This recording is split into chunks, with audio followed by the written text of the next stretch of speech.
So welcome to another Talk Photography, and today I'm joined by THIJS Brookham. THIJS, how are you supposed to say that name in the real world? Because I'm useless, like I just said in the pre-build-up. Yeah, thanks, Mark. I think only in the Netherlands people would say it correctly, but it's THIJS. THIJS, THIJS, Yeah. THIJS. Yes. I'll try and get that right at least with it and Yeah. things really. THIJS, we've got some amazing images. It's documentary photography that we're going to be chatting about tonight. Before we kind of fully get going, can you kind of bring us into your world of photography, how you first got going, how long you've been in photography? Are you a pro photographer? Is it a part-time occupation? Tell us a little Sure. bit about you, can you? Yeah. So I started quite early when I was 12 or 13, but I started as a nature photographer, like wildlife and stuff. I was really obsessed with this, and I was very sure that I would become like professional wildlife photographer. But then, at around 18 years old, I went to college and I didn't want to wake up at 5 a.m. anymore. Rather, I would go to bed at 5 a.m. So different priorities. And so the photography was on back burner for a while. And then I started working in like an office job, and I realized very quickly, no, this is really, really not for me. I want to do photography. I always wanted to do it. But in the meantime, my interest had switched to people, basically, cultures and different places around the world. And then I figured if I want to get into photography as a like paying job, mostly travel photography, I need to do something that's going to stand out because there are so many photographers, so many Instagrammers. How am I even going to get into this world? Um, so then I just thought I'd go to a place where a lot of people don't know anything about. And for me, it was first when I went to Armenia, the country next to Georgia, a few years before. It was the first time I didn't see any Western person at all. And all the locals were very, very surprised to see us there. And for me, it was a really interesting experience to move towards countries like that, where not a lot of people would come. So I went to Central Asia, which are countries like Kyrgyzstan and Kazakhstan and Turkmenistan and all those countries, because I didn't know anything about it. There were a lot of stereotypes or assumptions from our countries in the West. So I went there, took a lot of pictures, and I was immediately hooked to this kind of photography, to this kind of regions. And then I tried to make a living out of it, but it was very difficult. Like I had some publications in like CNN and Lonely Planet and stuff, but it wasn't paying anything. It was just publication. So I went back to work a normal job on the side, and I did more like commercial photography in the Netherlands, like shooting events and portraits, business portraits, and this kind of stuff. And gradually, I started to do journalism as well, like writing. And now, at the moment, I am not full-time photographer, but I'm like full-time journalist. But also sometimes have to do commercial work like copywriting just to get the money in. And so sometimes it's photography, sometimes writing, sometimes making podcast or filming something. But it's quite hard to make a full-time living out of only documentary photography because it requires very long-term investment, lots of money, lots of time. It's quite hard to sell it really. But through the combination of things that are all share similar traits to me, then it makes it possible to get a living out of it. Brilliant. So what made you decide to kind of get out there and really begin to start on these projects? I went over to your website and there's some amazing photography out there, especially some of the kind of the Russian style. Yeah, we chatted about it before we went live. Some of the kind of the little towns that you say don't even exist nowadays because of obviously the war and so on with it. But what gets you picking up your camera and just going out for a walk and begin a series of images? Is there something that triggers it?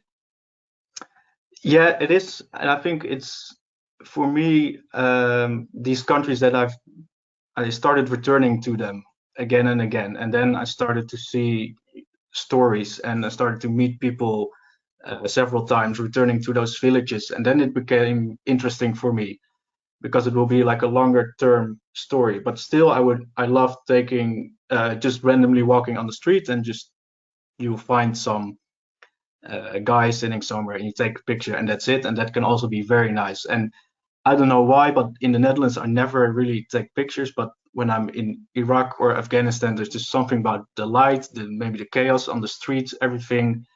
It's so suitable for pictures that it's just a delight to just walk around and see what happens. And then if you spend longer time, my main advice is just go out and walk every day, and then you just start to realize, you see patterns, you think, oh, this could be a story about this very specific little thing in this country, or it could be a bigger story. It's just getting out there and walking around, really. We have a few questions before we get going, if that's okay. We've got 8 great images, which we'll get to in a minute. One of them is actually on the screen now, as we see. A couple of questions speaking of. One of them was quite an interesting one. That's why I'm bringing up straight away. How invisible do you need to be as a documentary photographer when you're walking through foreign streets? That's a very good question, and very dependent on the situation and the project, I think. Because obviously, like, the fly on the wall approach is the best, but it's also vital that you make connection with people, because you need to be comfortable in this room or whatever situation you are with them. So sometimes it's quite hard to take a step back without letting it be socially awkward or something, you know, because you have to establish this rapport as well with a person. So I usually, when I'm not doing like randomly walking on the street and just waiting for something to happen, I usually spend more time with somebody before I even take one picture. And then if I have this time, so for my last project, I was in the same place for 3 months. So I met somebody, talked with them, and then like 2 weeks later, I messaged them, hey, can we meet up? Can I maybe take a picture of you tonight or whatever? So then you have a more stretch of time to take it easy. We had a question from one of our American members, which was about obviously the war going on in Russia. Do you find yourself being pulled, or is it something in your head that says you need to take a walk to Ukraine or something like that? You know, in other words, the question was, because we're in Europe, do you find yourself as a documentary photographer being drawn to the war scenario? I do, but I haven't been to any active war zone per se. Like Afghanistan and Iraq, they're always like conflict zones, but for me it's most important where the story leads me. So I haven't been to Ukraine when the war broke out because I have no connection with that country at all. I haven't been there or have any friends or whatever. So for me to now jump on a plane to go there would be a bit strange, I feel. Of course, there are war photographers and journalists who work exclusively on this kind of stuff. But if a war would break out now in Kyrgyzstan or Tajikistan, where I've been most, then I would be very inclined to go there because it will be part of the bigger overall story. Yeah. It's a good, thanks. You know, I like these questions coming through. So really well done on that. And things ready. THIJS, let's get on with the first image anyway. I'm sure there'll be loads of questions as we're going through with it and things ready. So this first image we've got of a woman and child. Yeah. So this is in Afghanistan, and I'm showing a bit of different images. Like, these are more single images that are not necessarily part of a story, and some of them are just like they need to be in the story. This was Afghanistan 2018, so different situation than now because Taliban were not the government back then. But for me, the image of Afghanistan in my country in the West was very grim, very dark, always about suicide bombings and terrorists. And then I also read somewhere a survey was taken with Afghan photographers. They asked them, what kind of images do you want to portray about your country? And they said landscape, nature, people, traditions. And then they asked, what kind of pictures do your Western newspaper editors ask from you? And then they said it was car bombings and the military and violence and stuff. So I thought, you know, this image of Afghanistan is so incorrect. Like, of course, there is war and a lot of misery, but it's not like the entire country is in ruins. So I went to look for a colorful picture like this. This was my idea, to find a colorful image of Afghanistan. It's very peaceful, like this child is sleeping, the woman, she's walking towards the light, even if you look into it, could be a metaphor for maybe a better future or whatever. And so I was quite happy with the result, because when I showed it, people were like, wow, is this Afghanistan, you know? And this is one of my favorite approaches. I went to this mosque the day before and had a walk around, and I could scan all the areas. And then I was with the fixer. I said, can we go back tomorrow morning at sunrise? And then I found this spot from where it's taken, and I just sat there for like half an hour or an hour, and all the people were going around this corner exactly at the same spot where she was walking. So when I found the perfect spot, I was just sitting there and waiting for whoever came walking, and then this turned out to be the best one, I think. How, you know, when you wander the streets, are you kind of a street photographer as much as a documentary photographer? I'm not sure what the question meant when we had it through, but the question was, what's the difference between a documentary photographer and a photographer of streets? Right. For me, I it's understand just what they mean by it and things, you know. Sorry. yeah. For me, I also do street photography, and under my definition, it just you go out randomly in the street. There's something random happening, or there's beautiful light. There's just a guy standing there. You ask, can I take your picture? Or if it's further away, it's fine to take it. And it's just a beautiful single image. It's not necessarily part of a premeditated story, or that should be in a sequence or whatever. It's just a nice still image, which is also something I really love to do. And I feel that documentary is something that takes place over a longer period of time, and then you see a story developing, and you know, oh, I need to photograph this kind of stuff because it will fit into the story, and it's more premeditated. No, really good. And when you kind of go into the likes of this location, how many kind of days or weeks are you kind of in the country? How much do you immerse yourself? It depends. I prefer to be there for a long time, but places like Afghanistan, I was only for a week because I really need a guide every day there, so it becomes more intense and expensive and stuff. But now I just returned actually from Kyrgyzstan for 3.5 months, and this is my favorite time spent. Basically, I rent apartment in the capital. I have all the time to make connections, to think about my project, to walk around, and I was also there last year for 2 months. So you get to know the city, the streets, and this, in my eye, always yields better results to just stay put for a long time if it's possible. Another question in advance was, have you ever taken a photograph that has completely changed the dynamic of the documentary series of images you set out to create? I'm not sure in what sense that question is meant. I think it means along the lines of, you know, so this image, you know, you've taken this image by accident or whatever it would be, let's say, and then all of a sudden, because you've taken this image, all of a sudden it's changed your kind of mindset to do with a certain kind of project that you are I get it out to create. Yeah, exactly. That's how it happens most of the time, because you can envision something, but it will never pan out like you think it will happen. So every picture I take takes me into a new direction of the project, basically. And you make it, you get the you get the setting and the light and the scenery, and you look at it and you think, oh wow, this is the kind of direction I should take. So it would give you some incentive for the next set of photos you need to do. But it's true, like every picture you take will move you into some direction, because it's impossible to completely visualize it. And how many sorry, go back to the questions.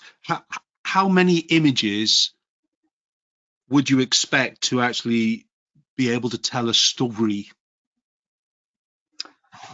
Yeah, I guess that also really string, I think, but yeah, it depends very much on the format, because where is it going to be published? In the World Press Photo, the long series format is 8 pictures they display, but you need to submit like 30 or whatever. So I would say around 20 or 30 is really amazing to tell a story, but there's hardly ever a place where there's so much space for that, maybe online. But usually when I select things and I want to send it to people, I make like 14 or 15 pictures that should be really telling most of the story. And if you can add some more, then it's great. But once you start selecting, which is also like a very difficult process in itself, selecting, and you review it again and again, and then you see, oh, this picture is really, it's not really adding something, it's basically repetition of the other. Usually you can tell the essence in like 15 pictures, I think. Okay, had a question through. Could you talk us through the equipment that you take with us when you kind of go out to shoot in this kind of shoot? Yeah, I changed a lot of equipment over the years, and now I'm finally at a place where it's really perfect for me. But I used to take a lot of stuff, like 2 or 3 bodies, and I had, especially when I was also doing landscape and nature, I had like tailor lens and close up and wide angle and standard zoom. And this was stressing me out. I was get disappointed when I would miss an opportunity or changing the lens.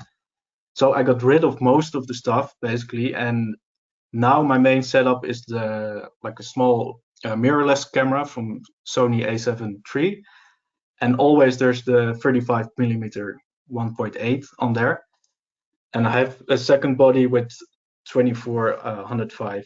But switching to the 35mm has really improved documentary photography for me, because it limits your frame, and it forces you to think really well about this composition. And also, if I miss a picture because it's too far away, it's not the right lens, I feel not disappointed about it, because it's also a big part of for me, photography is also about not taking the picture, which maybe sounds weird, but I started taking less and less pictures over the years. It's just more about observing and being there, and then just waiting for that right setting and right moment, and then I'll be there with the 35mm, and it's almost always correct. So I carry this other one in instances where I don't really know what to expect. I'm not sure about the frames and stuff, so I have this 24-105, which also is great.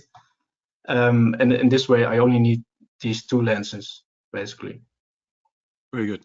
Let's move on to the next image, shall we? Yep. So this is in Iraq, in Mosul, in 2019. So Mosul was a city that saw very, very fierce fighting in the war with ISIS, and it was completely one side of the city was completely destroyed by ISIS, but also by Iraqi forces and US airstrikes. And then these people were slowly returning to their houses, and we were walking around, everything was still in rubble, and it's so grim. And they returned to their place and started living here again. So this is an instance, I was just walking there and I saw them, and I asked, like, can I take a picture of you and your family? And he said, sure. So it was just something that I walked past, but when we were in Mosul, I saw this idea of this very grim surroundings and people trying to pick up their lives again. And this is maybe also an example of why I don't really go or want to go to front lines where there is fighting and explosions and stuff. For me, this is the aftermath of war is in a way much more intense or painful or whatever, because this takes years and years before the city is built up. People will live like this family for years and years, and you don't see that very much. Very good. As far another question, when traveling to sensitive countries, how aware are you being watched? I suppose that's why we need a fixer anyway, isn't it? Right. In sensitive countries, I always have a fixer, and so in Mosul, the first time we had to be smuggled in there, because We didn't have Iraqi visa at the time. They didn't give out a visa for Iraq, but only for Iraq Kurdistan, which is an autonomous. Basically, it's almost a different country within one country. So this fixer, he took us over the border because in Iraq, yeah, you can get by if you are a good talker and stuff. You can get in some places. So I trusted him, and he got us into Mosul, but we had to be hiding the camera on the street. If there was police driving by, we had to hide. But I guess that was just one of the few times where it was like that. Iraq and Afghanistan as well, if you are on the street too long as a Westerner, you draw attention. So at some point my fixer said, let's go, because people are crowding around you. Maybe there's a bad person among them, and he will tell the others, whatever. But so the trust with the fixer it's absolutely vital in this. Yeah. Are you nervous in those scenarios, or are you trusting the fixer, or how does your head and heart keep you there? No, it's not really nervousness, because yeah, I mean, it's not like active fighting. It's still something can always happen, but yeah, it's really the trust with the fixer. And also the other time I went to Iraq, I went with a friend of mine who is Iraqi and returned to his homeland. And at times it could have been tricky. Like there were sometimes missile attacks, or you could see in the distance things happening. But as long as the other people around you they're like calm and cool, you're like, okay, I have no reason to get nervous or panic. If they start to get nervous, I would also be very, very nervous. But one thing maybe about this other Iraq trip, at first I went there with an assignment from Dutch media, and they were a bit hesitant about me going because of if they would be responsible if something would happen with safety. So they asked, like, how do you say, like a security company for advice, and if they would arrange security on the ground. And their advice was like, you need 2 armored vehicles and guards with weapons and stuff. And we said, no, this is completely the wrong idea. Look, I'm not the president of Iraq or whatever. It would just draw attention to you. You need to drive in the rickety, rusty cabs that everybody is using. You need to sleep at local houses and not expensive hotels. And then it's quite easy to blend in. Just, yeah, don't draw attention with big cars and security and stuff. But one of my friends used to travel the world shooting for Lonely Planet and many, I'm on about decades ago now, but he used to actually take sandpaper out to his cameras, and he used to have the cheapest bag of all things that was on his backpack. Right. And then he used to sand everything to actually make it look like it was battered and worthless. And so on with it and things, really, just to take the kind of the opportunity away of anybody who thought, oh well, there's a quick buck to be made here. Right. He made his equipment, and he dressed as a raggedy kind of photographer with absolutely no hope of ever having any wealth at all with it. But that's how he traveled around, kind of thing, with it. But he would disappear in China for weeks. And not basically being seen by, contact back home or whatever it would be, but he'd come out the other end with the right images, and so on. With it. That's great strategy. It's gone from, he's got some tales, he's got some great images. There's a question through about, do you metadata everything whilst you're away, or do you do all the post-processing when you get back? So when I spend 3.5 months in this place, I just have my laptop and everything with me, because I also need to do work. So yeah, then I process as much as I can. Whenever I collect a number of pictures, I'll just load them up and edit them and start thinking about their place in the story and stuff. But when it's really traveling around a lot, then I'll leave the stuff at home, and or I take like small laptop only to make backups, because you never know if they might see it at a checkpoint and want to take it out. Or this almost happened a few times. So whenever you cross a border or something, make sure you back up the raw images at least. Yeah. Yeah, very good. Thank you. Next image, shall we? So this is also from Iraq. Part of one of the stories I was there was about Yazidis. They are like an ethnic minority in Iraq. They were like the biggest victim of ISIS. Basically, ISIS committed like a genocide on these people. So they went to their villages. They took the men and shot them, and they kidnapped all women and small women, girls, and they were forced into like slavery, sex slavery, and stuff. So this was a really very intense story actually, and I think so far still the most intense story. Still, when I look at these pictures, I feel like chills and stuff, because this girl, she is 16 at this picture, and she was taken by ISIS at 9 and subjected to rape and all these awful things. So this extremely sensitive subject matter. So here I was with my friend who is from this community, and there was also an NGO involved who was that was founded by Yazidi victims themselves. So there was a lot of how to say, like, external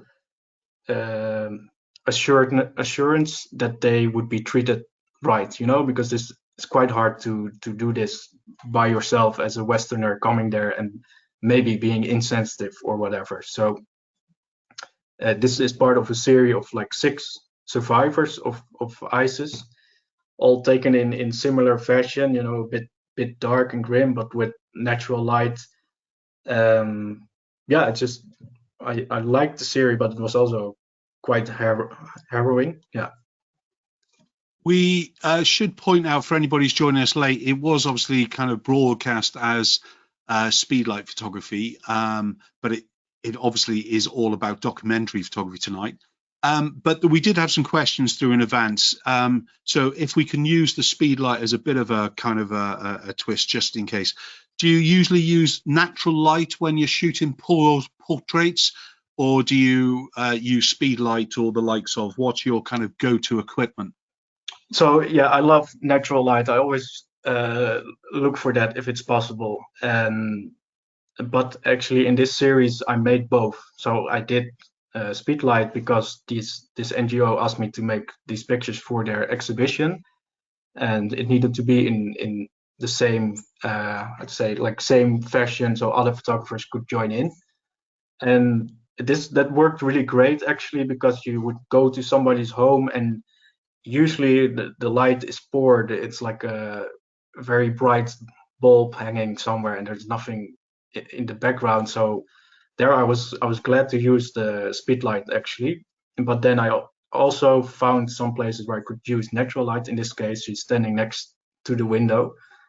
But the speedlight was good because it eliminated all the other stuff. It would just be very black and only her face, and it was very fitting to the subject matter. What another question, Mark? Look at my list. I read them in advance there. But what makes a great documentary portrait for you? The light, I would say. Yeah. Yeah, it's always the light, and I like, over the years I've seen myself zooming out more and more. So this one is taken like along the waist, I guess. But in the next pictures you'll see, I will zoom out more and more, and I really like the context around it, so their surroundings, so it become like an environmental portrait or something. And this requires a bit more work in searching for this location. So sometimes I would walk around with somebody and look at the light and the surroundings, think, no, it's not good, we have to walk around more and find it. But yeah, I guess that surrounding context and the light is just what they are the key ingredients for it. I think if we move on to the next image, it's more relevant, isn't it? I think. Right. Do you want to talk about this image first, and we'll come back to the kind of the lighting again at the end? Yeah. So this is in Tajikistan, which is basically became my favorite country to travel to, because there's so much to photograph there, and there are so many interesting interactions. Like, it was my second day there. I traveled with a friend, and we rented a car out into the mountains, very, very far away, very high mountains on the border with Afghanistan. And we lost the way, and there was nobody speaking English there, of course. But then one guy came up to us, and he spoke English, and he became a good friend. He just invited us to his village, and we met his family. And then I returned the next year and the next year, and that's just really an amazing experience, because you get such a local insight into their life, which produces much better images, in my opinion. And so this is his uncle, who is a craftsman making these, weirdly shaped guitars you see here. And yeah, I love this. He makes this for all of his life, and he's like famous in the whole country because he makes these unique guitars, traditional guitars. So could you explain the lighting setup with this for us? Yeah, when I walked into the room, I saw already, like, this is gonna be perfect, because these rooms are traditional. It's like a traditional built house, a Pamiri house, which means they have it's not a square, but it has like 5 corners, and then all these houses have their ceiling constructed in the same way, which has one tiny window in the middle, leaving light, and the rest of the house is dark. So there comes when the sun is out, is just during the day, it diffuses the light and makes it like it's almost a speed light that's falling in onto his face. So I didn't even have to direct him much. He just sat there, and I just moved around a bit, and then I saw, oh, it's falling like this. The light, this is fine for me. This is perfect. It actually looks like it's artificial light, isn't it? The way that it's captured him. It's really great. Software. Do you use anything specific? No, just Lightroom, actually. I just nowadays can do everything in Lightroom. I also started doing less and less in terms of editing. I only want to do just the light, a little bit, like contrast, saturation, and cropping, of course. But yeah, most of the stuff I need to do, I can do in Lightroom. So that's best for me. And what about for keywording? Do you use anything specific to help you? In organizing? Yes, and for obviously picture editors to actually search online or whatever it'll be. What do you use? Oh, I have to admit that I'm terrible at organizing. Every time when I open up my Lightroom, I look at all these folders, and I think to myself, man, I need to organize this, but I never get around to doing it because I hate doing it. But if I can give advice, please get it done as soon as possible, because I'm always looking, where are my pictures? And so I use in Lightroom just the like the labels, the colors, and the stars. And for me, I know what they meant. If I give 5 stars, or a red label is part of this series and part of that, and this allows me to easily find my best pictures that I usually need. Yeah. There was a question about picture editors. How many images would you usually send off to a picture editor if the story's being picked up or they've commissioned it? That also depends on the company that is commissioning it. But usually nowadays I work as like writing an article and also being the photographer for this article. And then they ask for selection. I think my last one was like 10 or 15, something like this. It's usually something like this, between 10 or 20, and then the editor wants to have ample choice to choose something that would fit the article. Yeah. Any advice for a keen beginner photographer who's looking into documentary for just a bit of fun? Just a bit of fun. Yeah, I like that idea. In fact, just even if it's on holiday, create a documentary series. It doesn't always have to be serious. Exactly. Oh yeah, exactly. But that's the most important thing. Find a subject that you will enjoy, and then the story will will come out of it. But it's with documentary photography, just like delve into it or dive into it, even if this would be at the holiday, and you find some scenery, go back the next day, go back with a different light, see different people walking there. So you approach it from many different angles than a tourist would take one picture of this beautiful scenery. Just return to places would be my first advice to this, and then you will see something develop, like a story. If you're I don't know how young you are, the person who said this, but let's say you've got a group of your mates that they're in school and they've created a band, or you got a group of your mates that really involved in sport in some way. If you've got a similar passion to them, follow them on their journey a little way and things, really. I love some of the old rock images, where these band photographers were just in the right place at the right time, it looks like, but it's not.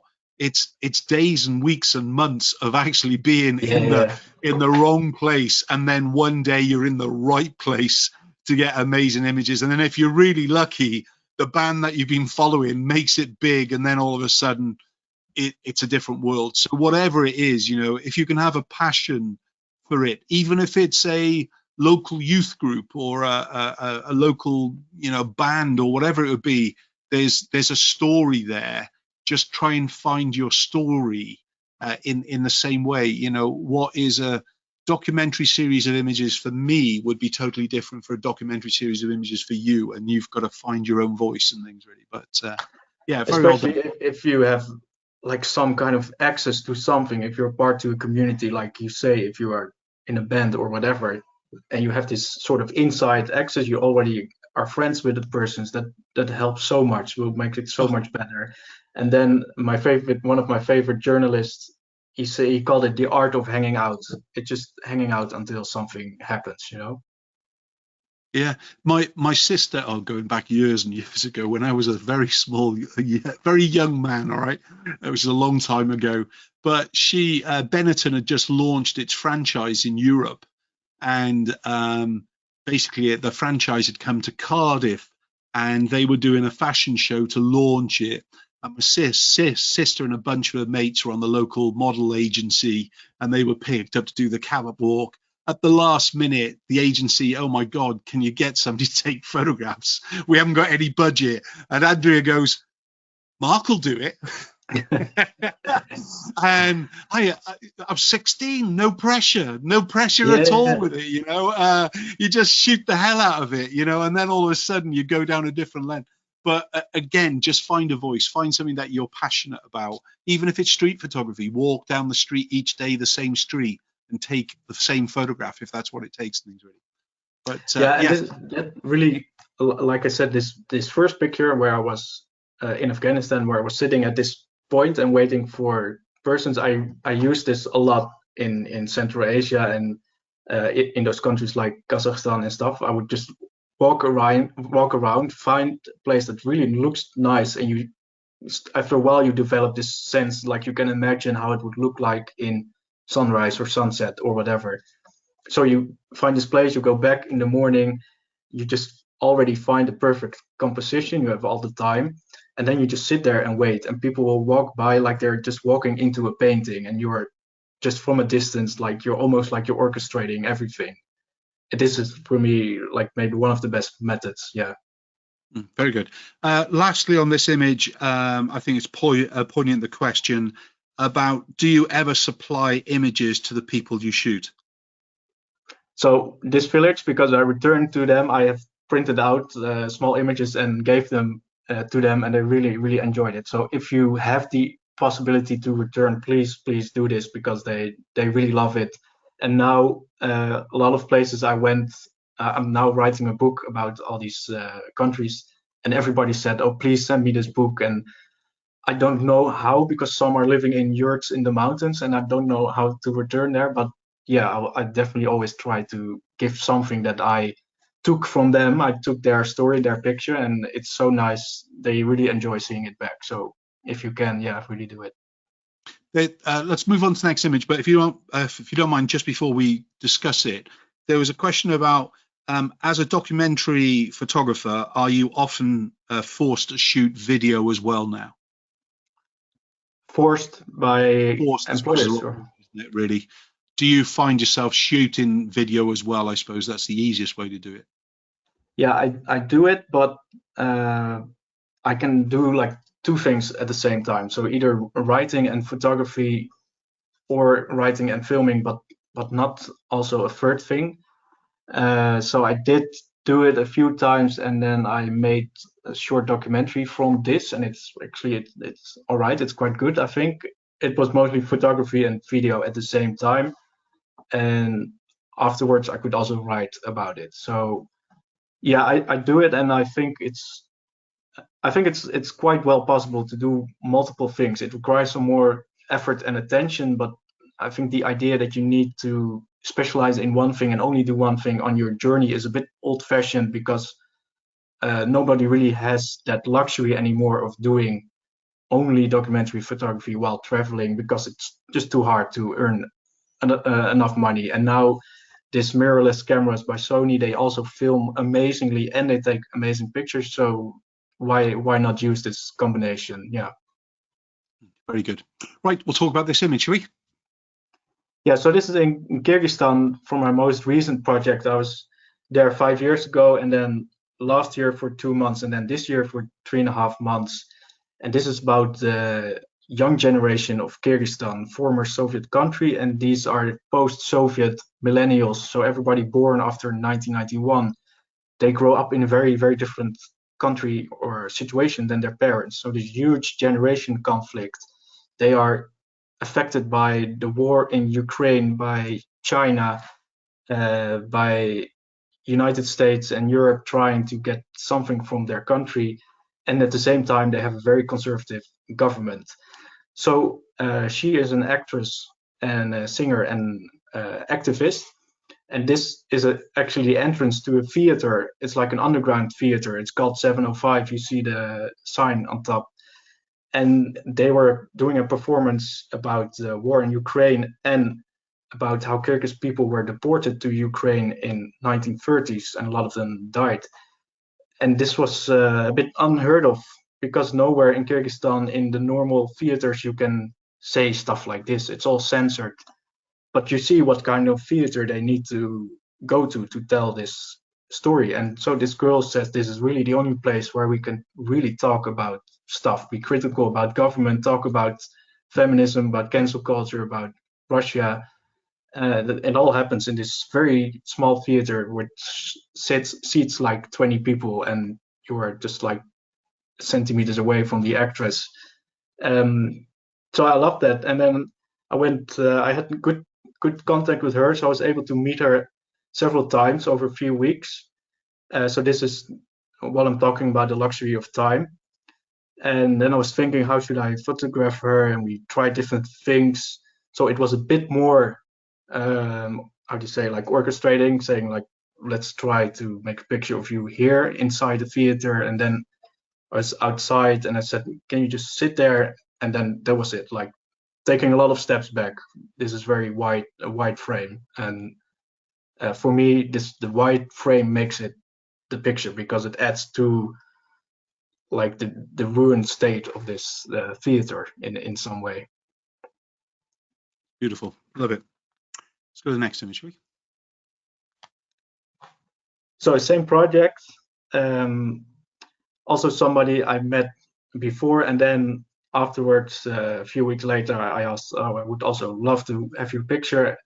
Same strategy, you know, we talk, we walk around. I asked to meet at a certain time, because I think, well, in that amount of time, the light would be good, because I saw the clouds moving like this. And yeah, then quite quickly after walking around, we would find this setting. And so it is, in a way, it is asking to pose somebody, but I asked her to just stand there. Like she said to me, what should I do? I said, just stand and don't pose, don't do anything. That is the most natural stance, you know. And so this is a young girl who is also, she's an artist, and she's also part of this community that is sort of rebelling against the conservative government. She also doesn't like all these Russian guys are fleeing the mobilization to her country. They're being arrogant about Kyrgyzstan and about themselves, being imperialistic. And she is part of this new generation who thinks about these things and doesn't accept the status quo anymore. Questions. Are you ever asked for money to take their photographs? And if so, do you give them money, or how does it work for you? No, nobody ever asked, and the rule has always been to never give photographs. Also in give money. Also in journalism, but at some instances, for example, in Tajikistan, in that village, I stayed for a week there. They gave me food every day. When we left, I just gave them something, and I felt that that's like completely fine and normal. In I think some instances in Iraq as well, if you see somebody living in a very poor situation, you give them something, and I feel that's in no way conflicting with any objectivity or whatever. It's always after the photo. Yeah. Good. Have you ever been emotionally disturbed by an image you've taken? So like the story behind it? Or the person in front of you, or their story? I'm not sure quite. That's just the question I had. Yeah, so this Yazidi girls, the image I was showing before, that was really upsetting. And I think it was mostly afterwards when I was home and had this journey was over and I was looking at this picture, and also I recorded the audio because I needed for interviews. And that was really very, I don't know how to say, but it really changed a bit inside of me. Like, this was such extreme horror that was inflicted onto very young girls, that it was like unfathomable how painful that is for a person. And I think I remember with this with that girl on the picture that I showed in that room, she was talking about the things that happened to her, and like she was 9 and it was a guy who was 50 years old and he was doing all this stuff, and at one point I felt like some wave of nauseousness coming over me, and I thought, well, we kind of need to go. I need to keep it together in front of this person, because obviously my emotions don't really matter in that moment because she lived through this awful thing. But yeah, that was really the most intense story. And then there were like 6 of those persons. They all had the most awful thing imaginable they had happened to them. So of course that doesn't leave you what's the word, like untouched as a person. You're just a human talking to another human suffering immense pain. Yeah, that really does something to you. Yeah. A personal question from me, if you don't mind, for a minute. With that in mind, have you ever taken somebody's photograph and then heard their story and then think, I need to take more photographs? I think. Do you understand what I mean by that? Yeah, but I think you start with the story. Like, you start with okay. talking and asking, and then afterwards you take the picture. But in those instances, the visit was usually one time in Iraq. But in other cases where you have the time, you would afterwards it would start processing in your mind, and you think, man, I need to spend more time with this person, photograph in a different setting or whatever. Yeah, that happens. Yeah. Yeah, good. Right, we'll go to the next image. There's a few more questions coming through anyway. Have you ever been arrested for doing your photography? No. Not yet is the answer. No, I haven't. Some countries like Turkmenistan is also a strange country. I was just photographing a bazaar, a market, and then some guy came, no, it's not allowed, and he became angry. In some places it's like this, always be careful around government buildings and military and stuff. So far it hasn't happened. No. I got frog marched out by 2 guys with machine guns in Mexico once. That's a whole different discussion. Of course, yeah. It could happen, that's the thing. It could happen. But that's another thing about the equipment. These mirrorless cameras by Sony, and this lens, they were so small, like they would almost think you're just a tourist taking snapshots. They don't think you're a serious photographer with this small setup. So it's really ideal for this. Next image. Yeah, so now you see these last few images are part of the same series. They should be viewed in sequence because they're all young people finding their place in this country. So we found out about a festival which was in the style of like a European music festival, and Kyrgyz girls dressed up like this. You never see Kyrgyz people in the capital on the street dressed like this. Usually you can recognize Kyrgyz people by dressing I'd say not extravagant, you know, not with many colors or stuff, no tattoos, no piercings, no any of that. And at this festival, suddenly I was surprised to see people dress in this way, and they told me they loved it so much to come here, and yeah, you can just dress however you want, and I think it's becoming more common, but it's a bit of a rare occasion because it's quite a conservative country in a way, so it's sometimes frowned upon by older people, you know, to dress like this. So that's why I really liked it. Yeah. Sure. How do you cover insurance when you travel abroad for these documentary shoots? So I have like normal travel insurance, and then I have separate camera insurance because the normal travel insurance never covers conflict zones and stuff. So if something like war or something happens, then they won't cover it. So that's why you need a separate insurance that does cover these kind of events. Okay. What's your go-to setup? I suppose it depends on the different times of day, but what's your go-to setup? I think they mean aperture, exposure. Have you got a working kind of, this is how I shoot?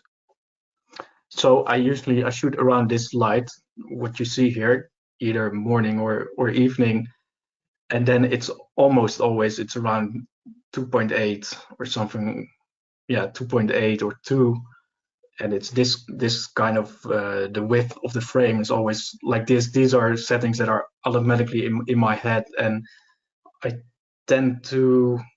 sometimes tend to overexpose just a bit. No, if it's low light, I tend to underexpose a bit because it can always be brought up again in Lightroom, and it sort of conserves the colors a bit better. This is my idea. I don't know if it's true, but yeah. Okay.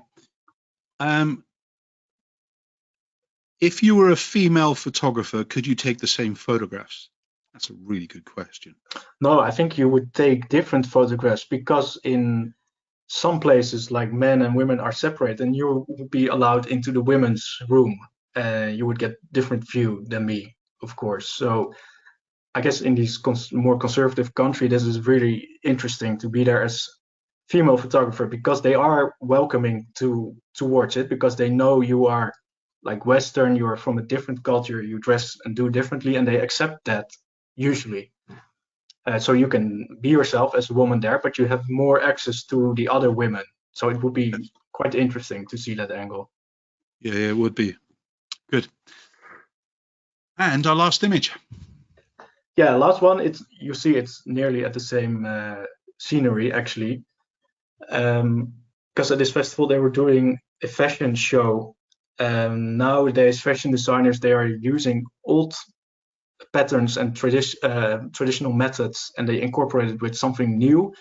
This really symbolizes what's going on in this country now, because they're rediscovering their identity, because as Kyrgyz people, they have been suppressed for a very long time, almost 200 years, by Russians, well into current I'd say into this decade. And only since the war in Ukraine started, they really start to think about, you know, this Russian legacy. It's weird. We need to find our Kyrgyz roots. So suddenly, very quickly, you see a lot of stuff like this happening. You know, looking for Kyrgyz clothes, Kyrgyz music, and all mix it with something new that is creating like this new Kyrgyz identity. So I felt this fashion show was really a symbol of that, and I really loved the pose of this guy. They were all models, so I tried not to ask them can I take a picture that they would pose like this? I asked him, but I didn't want to pose them let them pose as a model, you know, just more natural. So in between the posing, I would try to get the more natural picture. Yeah. Excellent, brilliant. Okay, some questions coming through again. One was, does the title of a project happen before you start the project? No, never. That's always after. Same with like an article or a book or whatever, the title always comes after to me. Although now I have some ideas about this upcoming project or this Kyrgyz project, but I'm in the middle of it. When it's finished, it might change. You have some inkling, but I don't know. Usually the best title will come afterwards. Yeah. This is a great question. This is. It is very, yeah. No, the one coming. I think it's great. All right. Have you ever felt lonely in a place full of people? Whoa, that is deep. Yeah, lonely in a crowd. Yeah. Yeah. I suppose they mean as a photographer. You're isolated, you know. I don't know. What's your interpretation of that question? Well, I don't, for me, not necessarily, because I really like being by myself and I'm very good at it as well. But yeah, you can, if you spend time somewhere, you can make friends who are not necessarily part of this project or they come from this project. And in this way, you won't feel alone. But it's just, I don't know if it's really from the position as a photographer. It's just any person going to a different country, different culture, and spending time there is going to be prone to being alone whilst there are many people around you. I think this is certainly a feeling that can happen. And if you're not good at being by yourself, you should be aware of that it can be hard to make true friends when you're just passing by somewhere. So yeah, if you're prone to that, you could, I think, easily feel alone. And then it's weird if you go out onto the streets of a crowded city and you think, oh, there's so many people here, but I'm all by myself. Yeah. How far ahead do you plan the project and travel? Like general outline, I need to plan, but in places like Kyrgyzstan, things happen day by day. I really sort of gave up planning because it just leads to a lot of frustration. You have all these sceneries in your head and you think, I need to speak to this person, that person, but appointments don't mean the same thing as here. So a lot of things will not happen. But the beauty of it is the other side, that a lot of spontaneous things will happen and will put you in a different direction and almost always lead you into the right direction. So in this kind of countries, I would advise, yeah, may have an idea in your head, but be very, very open to all the different paths it can take. If you were sorry, just read it out, Mark. If you're given your dream commission, where and what would you go and shoot? Same as I'm doing now, only I would have like infinite time for it, and it would have it could be published with 20-30 pictures on large formats somewhere, but it would be the same that I'm doing now, actually. Yeah. I've just put some links into THIJS website, to his Instagram page as well. I definitely encourage you to explore through here and going through the projects. I definitely encourage you to go to the About Me page and look at some of the media and the kind of the projects going through here. I've been fascinated going through it today personally myself. So I definitely encourage you to do that with it. THIJS, thank you. Been absolutely brilliant. Sorry that we got the kind of the titling wrong on speedlight photography and things really, but again, documentary we knew all the way along it was what it was about. But absolutely brilliant. Perhaps you can come back when you're doing the next project or done it and you're back from it to kind of give us your kind of next vision of tomorrow. And good luck with the book. It'll take you sweat and tears, and you'll be throwing words across the computer. You'll hate every second, but when it's done, you'll enjoy it, kind of thing. I hope so, yeah. And I hope I'll get a good title soon. Then I know I'm nearing the finish. Yeah. Very good. From all of us, thank you so much, and good luck with any kind of new projects going on and things really. And thanks for joining us on Talk Photography. Yes, thanks for having me, Mark.